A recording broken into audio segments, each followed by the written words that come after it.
That's standing here preaching the word, but if it comes out the Bible, that's what matters. Listen, you ain't got to say amen, but it doesn't take away from the fact that it's still the truth. Y'all know as well as I do sometimes that when the word comes forward, sometimes we have a tendency to sit in church and wonder who been talking to that doggone preacher. Well, anybody read the Bible enough know that your neighbor and nobody else ain't got to talk to him. But there's somebody who sits high and look low. He knows what you're doing. He knows what we stand in need of.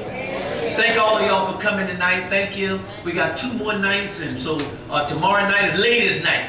All right. Amen. Ladies' night on tomorrow night, and midnight is on Friday night.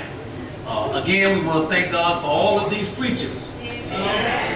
Come on, y'all. Thank God for all of these preachers. Services get started again on tomorrow evening at 7 o'clock. We ask that each of you will continue to keep praying. We said to you earlier that Mother Corley is still doing well.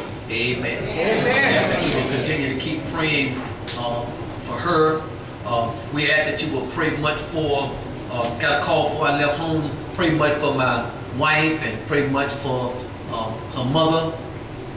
This is the second time that her mother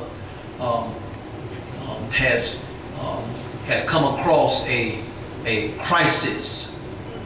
My mother-in-law is already dealing with cancer, and but at the same time she was living with her daughter in Gary, Indiana, and about noontime today she had already, some years ago, about maybe 4 years ago, she had a fire that she lost everything with her home.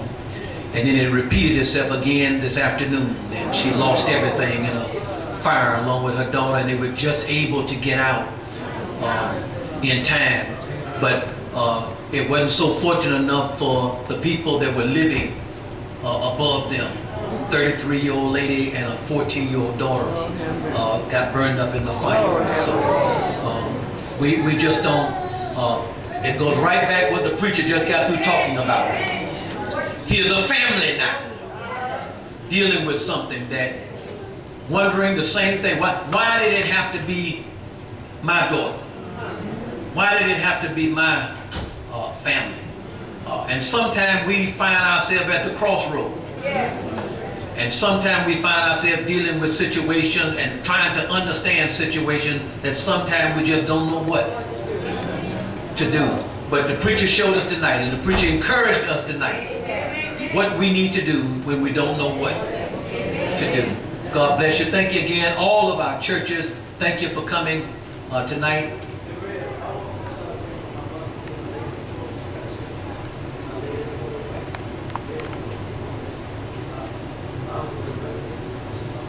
Bless you. Bless you. Service is back in the hands of our preacher.